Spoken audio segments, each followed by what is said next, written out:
Le bourg de Yiwu à Xishuangbanna dans la province du Yunnan est connu pour le thé pu'er dont le prix augmente sans cesse. Un morceau de thé en galette peut coûter quelques dizaines de milliers de yuan.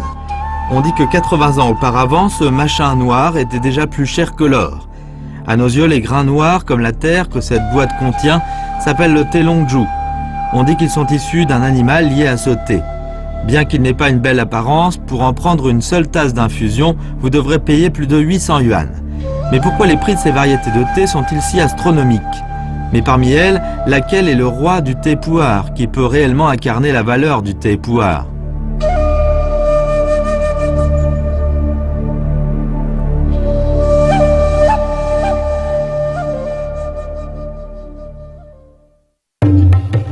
Le bourg ancien de Yiwu, à l'altitude de 1350 mètres, se trouve parmi les montagnes dans le nord du district de Mangla, au département de Xishuangbanna dans la province du Yunnan. C'est le point de départ de l'extrémité sud de la route ancienne du thé et des chevaux. Le bourg, dont la disposition est irrégulière, a été bâti en appui de la montagne. Actuellement, le vieux quartier de Yiwu compte seulement quelques dizaines de foyers, avec une population totale de moins de 20 000 personnes. Cependant, dans ce petit bourg tropical bien ordinaire, chaque foyer cache des trésors précieux.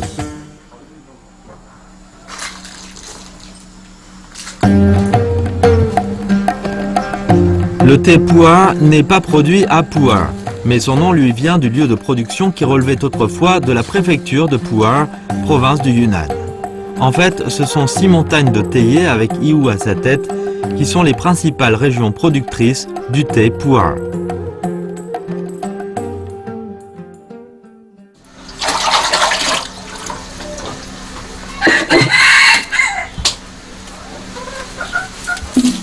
Le thé brut est jeté dans de l'eau froide pour le faire cuire en bouillie.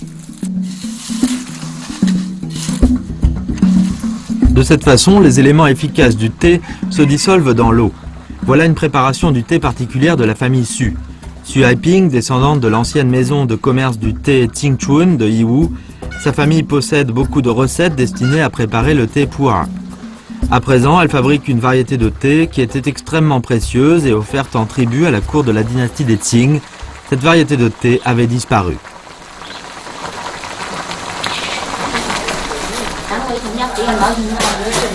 Du fait que le thé pu'er a pour vertu de favoriser la digestion et de réconforter la rate, il était considéré comme une boisson de premier choix par la cour de la dynastie des Qing, fondée par des nomades. Depuis, il a reçu le nom de gongcha, thé offert en tribut à la cour, et ce nom a existé pendant 189 ans. Le thé pu'er en pommade, thé pu'er de premier choix traité, est le plus précieux. Aujourd'hui, on voit rarement ce produit sur le marché. À l'époque, le thé pu'er en pommade, recommandé par les médecins du palais impérial, était utilisé comme médicament pour traiter le choléra et le rhume.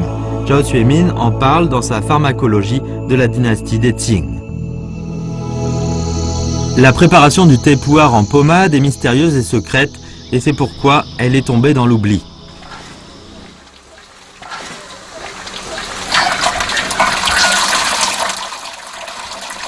D'abord, on filtre le thé pour le débarrasser des poussières de thé.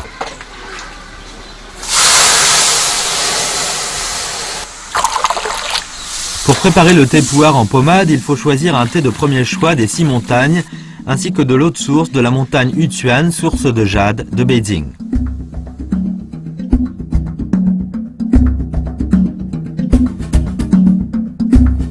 On emploie un bâton de bois de cédrelle odorant pour remuer le liquide. Du palissandre comme bois de chauffage. Ces bois n'ont pas de mauvaise odeur et le thé en pommade peut conserver son goût original. Quand le thé devient condensé et épais, il faut retirer le bois de chauffage en étouffant un peu les étincelles. C'est en profitant de la chaleur résiduelle à la température de 40 degrés environ que l'eau du thé peut être évaporée lentement. Entre-temps, il faut remuer sans cesse jusqu'à ce que le liquide de thé condensé et épaissi devienne un corps solide, mou, luisant et soyeux.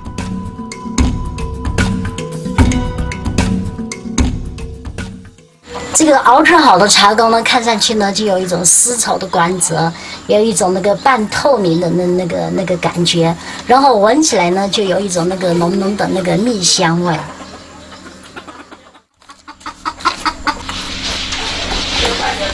Il faut encore exposer à l'air le thé en pommade sur les écorces de bambou. Ceci afin d'évaporer l'eau du thé en pommade afin de le conserver plus longtemps. On dit que pour préparer un morceau de thé pu'er en pommade de premier choix offert en tribut à la cour, il fallait effectuer 186 opérations en 72 jours. Mais quel est le goût de ce thé en pommade précieux? 我们一泡那个茶膏呢，差不多就是这么1克左右，这样一小块茶膏就够我们喝了。像这么大一块茶膏要多少茶叶才能熬制出来？这个大概需要15公斤左右的原料。哦，真是精华了，已经是。啊，是的。 On dit qu'on peut obtenir 7,5 kg de thé en pommade après la cuisson de 250 kg de thé pu'er brut. 这个有一股很独特的香味儿，有点像那个樟树，还有蜂蜜，这就是所谓的那个蜜香。啊，是的，这也是我们义乌茶的独特的一种香味嘛。 Autrefois, la famille impériale des Qing envoyait chaque année quelques-uns faire payer le tribut du thé pu'er de premier choix au bourg de Yiwu afin de préparer le thé en pommade. Yiwu était le départ de l'extrémité sud de l'ancienne route du thé et des chevaux et à plus de 3000 km de Beijing. Et le chemin était extrêmement difficile.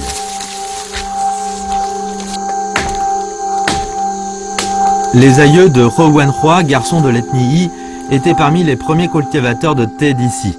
Il y a plus de 3000 ans, les Prou, ancêtres de la population du Yunnan, ont commencé à cultiver des théiers et à offrir du thé au roi Huang de Zhou. C'était la première grande plantation de thé impériale du monde, aménagée en 1 millier d'années.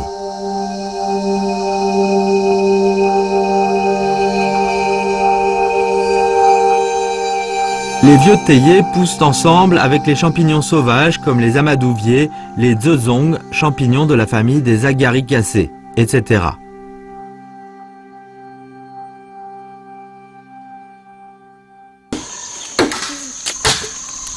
Les Yi de Yiwu connaissent la plantation du thé au fond des montagnes sur le bout des doigts. Avec un poignard de chasse, ils peuvent marcher à leur guise dans les montagnes. Par les temps caniculaires, ils abattent des bambous, grillent des feuilles de thé au feu et les infusent pour en boire. 把水烧开了，然后那个茶叶用火烘以后放到里面，再煮一会就可以喝了。 Dans le passé, Xishuangbanna était une région où sévissait le paludisme. Et les habitants locaux étaient facilement atteints de maladies tropicales, dont le paludisme. Les minorités ethniques, ici, ont l'habitude de boire du thé pour se rafraîchir.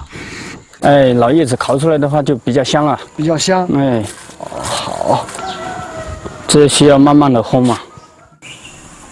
Les vieilles feuilles jaunes sont celles dont on ne peut pas faire de longues et étroites bandes, après les avoir pétries et roulées entre les mains.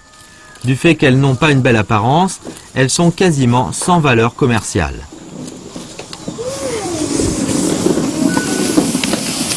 哇，烧开了，开了，好，再倒水啊。哦，有一股那个竹子的清香在。对。 Le goût des vieilles feuilles jaunes n'est pas amer ni âpre. Nourrissantes, elles ne sont pas mauvaises pour l'estomac. De ce fait, elles sont une bonne boisson courante.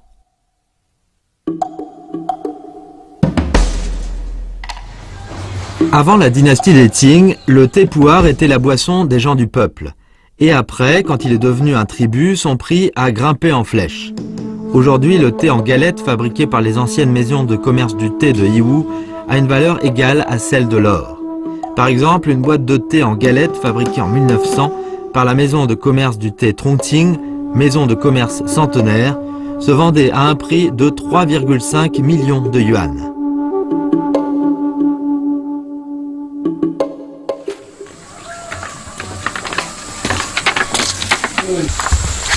Aujourd'hui, dès l'aube, Zhu Weigang se rend dans la montagne pour cueillir du thé. Il est descendant de la 5e génération de l'ancienne maison de commerce du thé Junli à Yiwu. Sa famille fabrique du thé de génération en génération.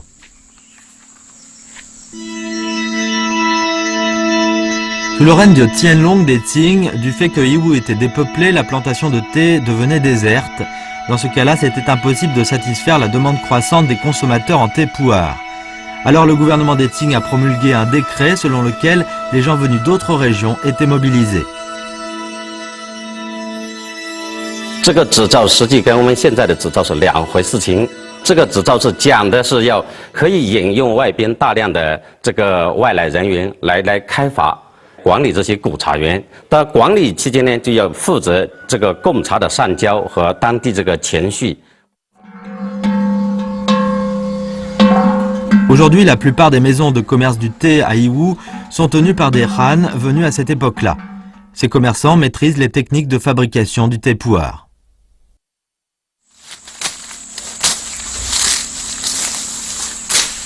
Après 2 heures de marche sur le chemin de montagne, Zhu Weigang est arrivé à la plantation de thé ancienne entourée de montagnes.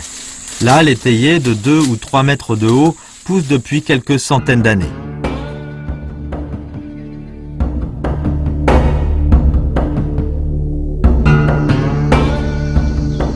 Dans les autres régions productrices, les théiers, après amélioration et émondation, sont devenus des arbrisseaux de la plateforme au niveau de la taille. Ainsi, les cultivateurs de thé peuvent-ils en cueillir facilement. Un cultivateur peut en cueillir 30 à 40 kg par jour.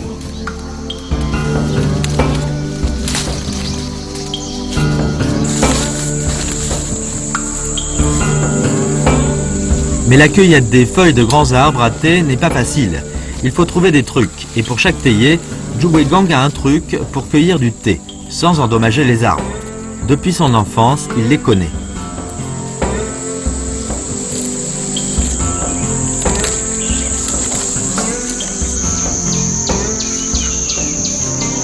Certains ont trouvé une méthode particulière pour cueillir du thé de grands arbres. Ils profitent de l'inclinaison du versant pour faire une échelle avec ce bâton pour grimper à l'arbre.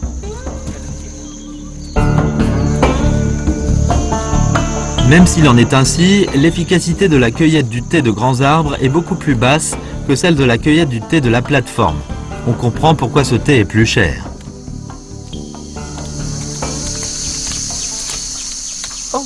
Les procédés de fabrication du thé à Hui sont traditionnels.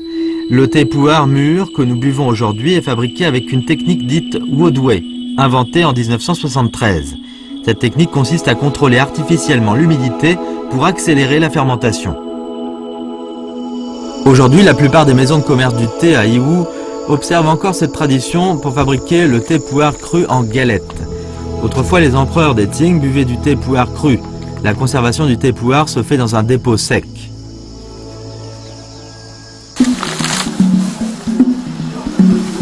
Chaque opération de la fabrication du thé pu'er est exigeante.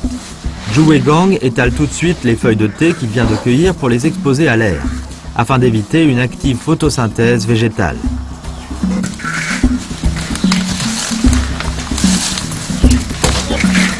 Après évaporation de l'eau, il faut passer à l'opération de la torréfaction des feuilles.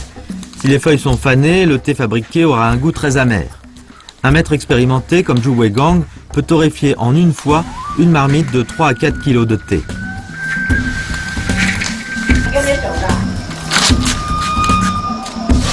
Après torréfaction, il faut étaler le thé pour le faire refroidir. Sans quoi il deviendrait jaune foncé.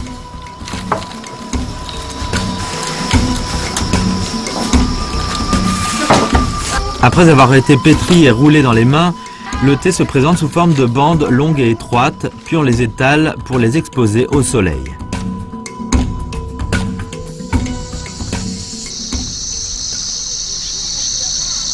Yiwu se trouve sur de hautes montagnes de Sichuanbana. Là, il fait tantôt beau, tantôt mauvais. Ce climat favorise la croissance des théiers, mais il est défavorable à la fabrication du thé pu'er. C'est une maison faite de plaques de cristal transparentes, inventée pour que les cultivateurs de thé exposent le thé fabriqué à l'air malgré la pluie. Et cette construction de style thaïlandais facilite l'écoulement de l'eau de pluie, ce qui permet au thé de se conserver dans un milieu sec.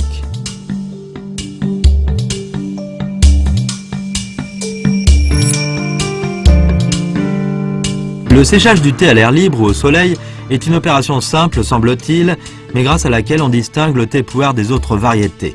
Dans la fabrication, la plupart des variétés de thé chinois sont séchées à feu à haute température, tandis que le thé pu'er est exposé à une température relativement basse. puis il se conserve pour un temps pour qu'il connaisse une transformation continuelle.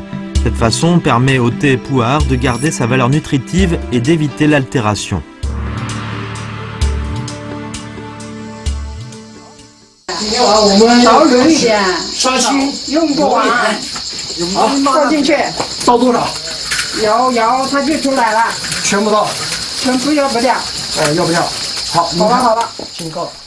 La fabrication du thé est un travail physique compliqué. Nous essayons nous-mêmes de torréfier du thé. 怎么样？差不多累了吧？啊，累了吧？我是不敢让它包锅，所以我得快。下面这个工艺是要干嘛？透散嘛，弄散了，哦，透散，哦，就个揉法。啊，哦，还要返回来。我不记得6多。这个是大叶片，这个又不行，那个不行了。然后要成这样。En général, la torréfaction se fait dans la nuit, parce que la plantation se trouve dans les montagnes et que les cultivateurs doivent consacrer toute une journée à cueillir le thé. Pendant la saison des pluies, les théiers germent vite et les cultivateurs doivent torréfier chaque jour plus de 10 marmites de thé.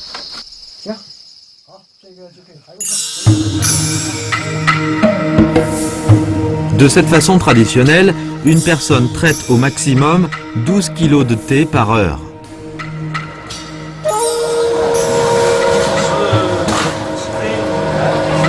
Une machine peut traiter 120 kg de thé par heure, soit un rendement 10 fois plus élevé. Cependant, les cultivateurs de thé de Yiwu croient que le thé torréfié manuellement a un goût meilleur. D'après eux, c'est par la fabrication avec le plus grand soin qu'ils ne vont pas jusqu'à gâcher les bonnes feuilles de thé laissées par leurs ancêtres.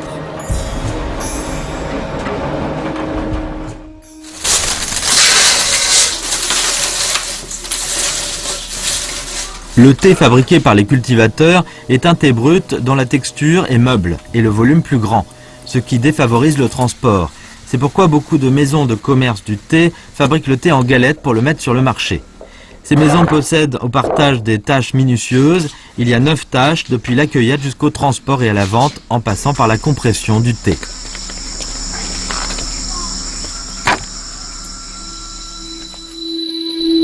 À la fin de la dynastie des Qing et au début de la période de la République de Chine, le bourg ancien de Yiwu était le plus grand centre de transformation du thé au Yunnan, qui regroupait plus de 20 célèbres maisons de commerce du thé, comme Chongqing, Chuoshun, Yuan Traifeng, etc. Les galettes de thé fabriquées par ces maisons, avec des feuilles de thé de choix, sont minutieusement emballées. C'est pourquoi dans plus de 10 ans de conservation, elles ne s'altéreront pas.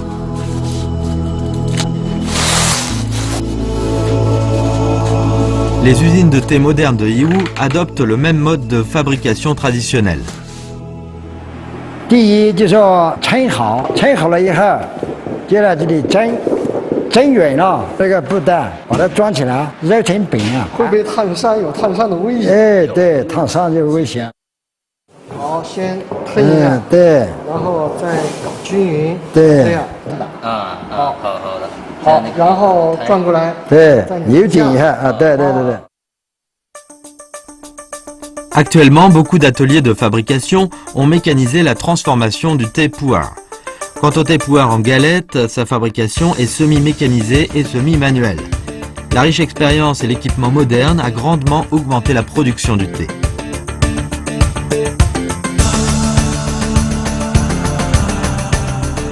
Outre le thé en galette, il y a encore une variété de thé originale appelée thé longju. 这儿还有一盒很奇特的东西。啊，这个呢就是人们传说的那个茶虫屎，然后它茶虫屎啊，这个的话，就是那个普洱茶上面生的虫拉的便便，然后现在的话，这个也成为一道很名贵的饮品，价格可以达到多少啊？我听朋友说是一泡就是800块钱了。800块钱泡一泡啊，就是啊，这些最少可以泡。我们就是先把它们那个放在。Même dans les montagnes de théiers à Yiwu, le thé longju est une rareté, difficile à se procurer. On dit que cette variété de thé est en fait des excréments des insectes de thé vivant dans un milieu humide et chaud dans le sud-ouest. Les insectes sont nés du thé pu'er et se nourrissent des feuilles de thé. On dit encore que ce sont de bonnes feuilles qui font naître et grandir les insectes de thé. 气味是一种清香，是吧？如果不知道的，大家喝还会心里面还会敢不敢喝吗？没问题。什么感觉呢？挺甜的，其实。苦涩味是完全没有的。对对，苦涩味已经根本就没有了。但是比那个陈年普洱呢，更加滑顺。更润。口里有一种那个很饱满。我感觉到有一种那个生津的感觉哦。对。Bien que le thé Longzhou ait une valeur énorme, les montagnards l'ont découvert à l'époque où les galettes de thé invendues s'entassaient comme une montagne. Dans l'histoire, la grandeur et la décadence du bourg de Yiwu étaient liées au thé pu'er. La prospérité du thé pu'er a enrichi Yiwu et son déclin a appauvri Yiwu.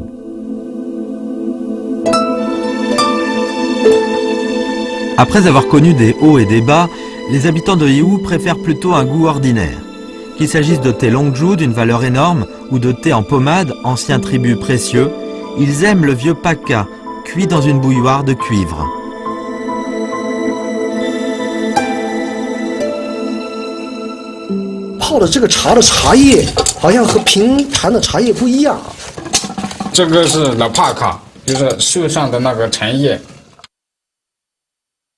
Le vieux paka est constitué de feuilles de thé âgées de plus d'1 an. Du fait que le paka était simplement exposé au soleil et séché au feu, sans être soumis à une transformation compliquée comme la torréfaction. Pour le préparer, il faut le cuire à haute température dans une bouilloire de cuivre pendant au moins 30 minutes.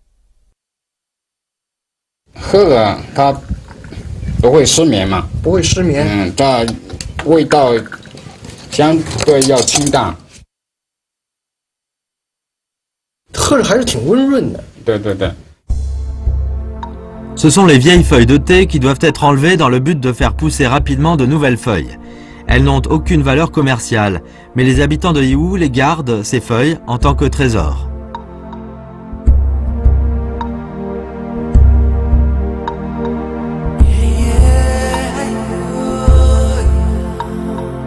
À la fin de l'année, la famille de Zhu Wegang déménagera dans une nouvelle maison en face. La maison a été construite avec l'argent de toute la famille.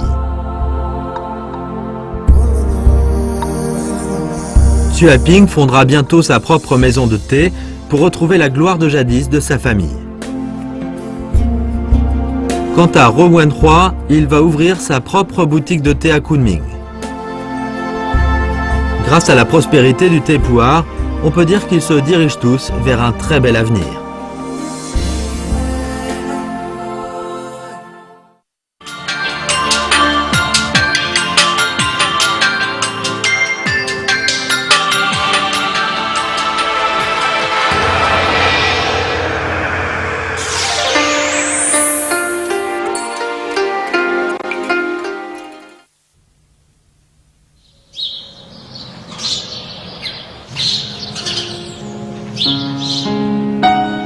Ici, c'est le village de Dongying, dans la ville de Yuxi, pas très loin de Kunming, capitale de la province du Yunnan.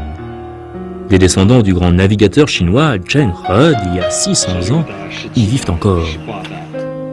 Originaire de Tianning, un autre district de la province, le clan Zheng s'installa dans ce village sous le règne de Qianlong, sous la dynastie des Qing, vers le milieu du XIXe siècle. Le patriarche de cette famille est Zheng Yunliang, un descendant de Zheng He de la 18e génération.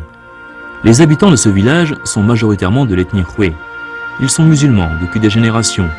Ils portent soit le nom de Zheng, soit le nom de Ma. Chez Zheng Yunliang, les visiteurs sont attirés par une peinture décorative du haut lieu de la Mecque accrochée au mur. Cette même peinture apparaît aussi dans la plupart des familles de ce village.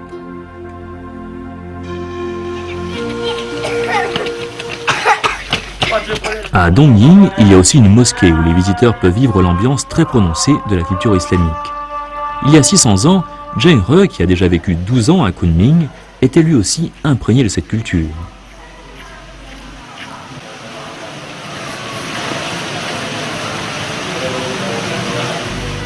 Au XIVe siècle, des marchands arabes voyageaient régulièrement à travers le monde par tous les océans. Leurs activités commerciales permirent aux marins d'acquérir de riches expériences dans le domaine de la navigation. Parallèlement, ces expériences pénétrèrent aussi la culture islamique notamment dans le domaine des concepts mathématiques précis et dans celui des sciences maritimes, qui devinrent une composante de cette culture.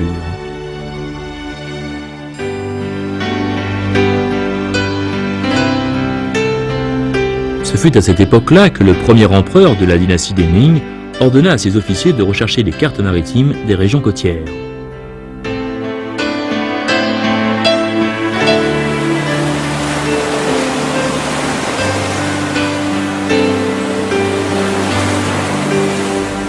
Zheng He est né et a grandi dans une famille de tradition islamique. Dès son adolescence, il a appris l'arabe et des connaissances en astrologie et en navigation maritime qui lui seront d'une grande utilité pour ses futures expéditions. Aussi, certains experts estiment-ils que les 7 expéditions de Zheng He furent d'importantes plateformes d'échange entre la civilisation chinoise et la culture islamique.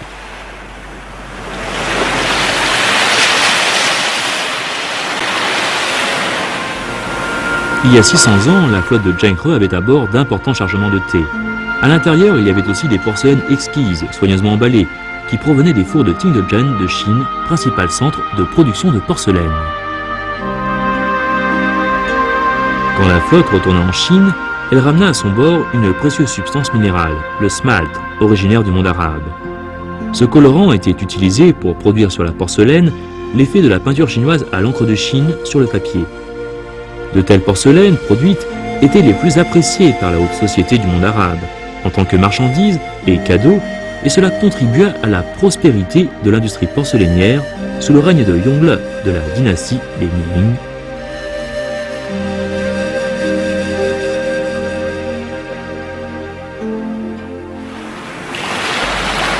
Les flottes d'il y a 600 ans s'éloignent de plus en plus dans le cours de l'histoire. Le village de Dongying, dans la banlieue de Kunming, peu peuplé, reste calme et paisible. Mais le nom de Zheng He reste dans les mémoires de tout le monde, et autant dans celles de ses descendants. Sa contribution aux échanges culturels d'il y a 600 ans entre la Chine et les autres pays jamais ne sera oubliée.